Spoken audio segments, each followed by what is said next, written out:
What's going on, Heat Nation? It's your man Ernest back here with another Miami Heat Talk video. First and foremost, I want to wish you all an amazing day. I hope everyone's having a great Tuesday so far and you had an amazing weekend. I know it is hard for us to be positive right now, especially after what happened last night. The Miami Heat done got that ass whooped royally by the Boston Celtics, 102-82. We lost by 30 points, but the worst part was Boston not only punched us in the mouth last night, they kicked us in the balls and they slept with our mothers, pretty much. It was terrible from the get-go.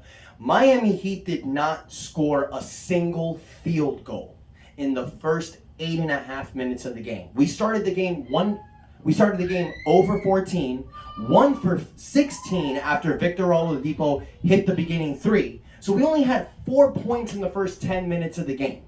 They started off with an 18-1 run. Boston killed us from the get-go. There was never an opportunity where you saw, damn, the Heat actually have a chance. No, not at all. The Miami Heat got whooped from beginning to the end. Spoelstra even pulled out the starters with 3 to 2 minutes to go by the third quarter, which I thought was a little bit weird because Boston actually came back on us in Game 3 in a similar situation.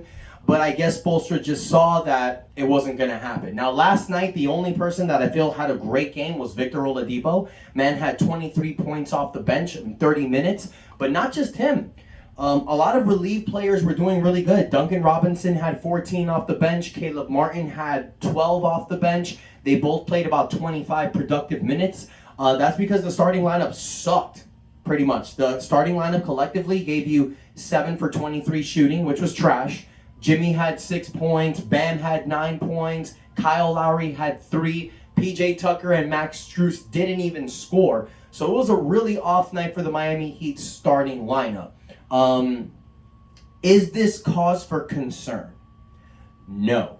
Okay, now look, in the beginning of Game 4, I was a little hopeful, and it's like I told you guys in the last video, Boston Celtics are pretty much they're gonna win Game 4. This was an obvious thing. It was a 99% chance that Boston was gonna win this game. I knew it, but the small part of me said, if Miami can just take this one in Game 4, that would crush the soul of Boston, and then we would move on to the NBA Finals. And guys, Golden State, they're up on Dallas 3-0. So now this is a series between Miami and Boston. I feel confidently that this series is going to go 7 games. Golden State might close this out at 4. So by the time June 3rd rolls around in the NBA Finals, they're going to be the rested team.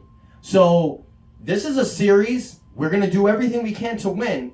But this is kind of similar to 2020 in my eyes. We took Boston to 6 games. Miami won. It was this beautiful, huge celebration. And then it's like after you celebrate and you halfway, like, it's not over.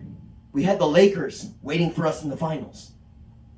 A similar situation now. We have Golden State. Now, it's going to be tough. If we make it to the finals, we beat Boston, we get Golden State. That's going to be really tough. So I'm hoping that Dallas can make this a series just to push this along further. Now, there is no need to hit a panic button, you guys. I get it. And I normally try to post these videos early in the morning, but I wanted to take a moment to see what all the analysts are going to say. And of course, ESPN, who never gives Miami credit, every time we win a game, it's like, okay, Miami is keeping this a series, but whenever Boston wins a game, ESPN analysts, they're pretty much saying that the series is over. Jason Tatum dominated, which I said that's what he was going to do after Game 3.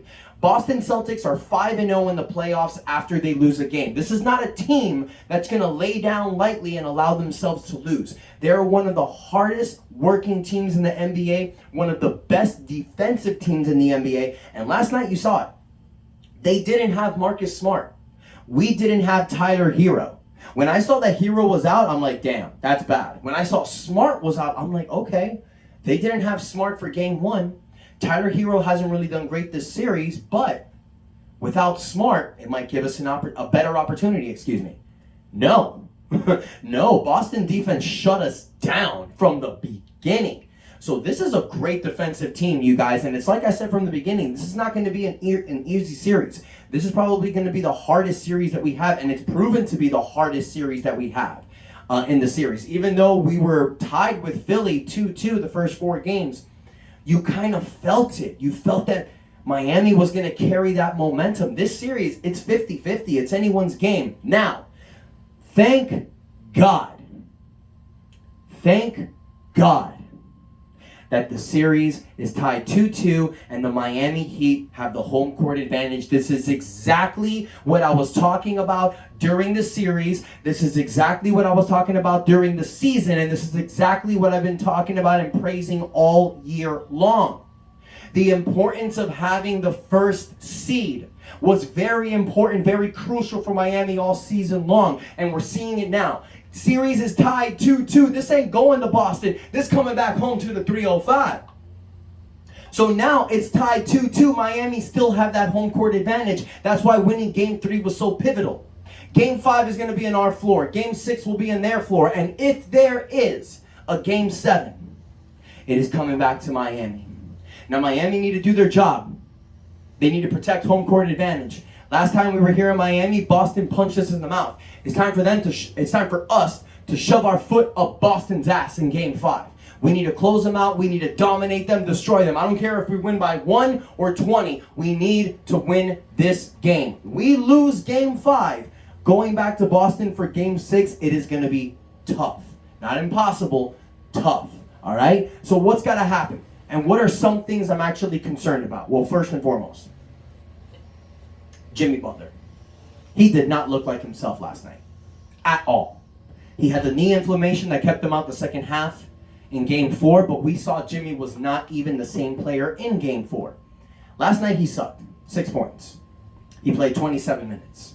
Bam Adebayo, fresh off of a 31-point game, scores 9 points yesterday. So back to the troubles with Bam. Victor Oladipo, Duncan Robinson, Caleb Martin stepped up. Maybe Duncan hitting the 4 threes, even though it was in garbage time, shows Eric Spoelstra offensively, you might do better with me. So I want to hear what you guys think. Are you panicking right now? Or are you like me? You ain't phased. This is exactly what's going to happen in the series. We do our job, they do their job. They protect their home court, we protect ours. The benefit is we still have the home court advantage. So let me know what you think about that. Let me know if you think with last night's game, does Duncan Robinson earn himself an opportunity in this lineup again? Or do you think he just fits better as a filler for Tyler Hero being out? Are you panicking right now? Is it time to hit the panic button, or are you unfazed? Let me know what you guys think about the series so far. Let me know what you think going forward. I want to thank all of you for the love. I want to thank all of you for the support. We are over 400 subscribers. Remember, we hit 500 subscribers by the NBA Finals. I will be doing the jersey giveaway. So guys, that's pretty much it. There's not much to talk about last night. Last night sucked. ESPN, they're going to continue to crap on us, but it's our job to prove them wrong. Game 5, we need to come with it hard. Thank you guys so much for the love and support, and until next time, your boy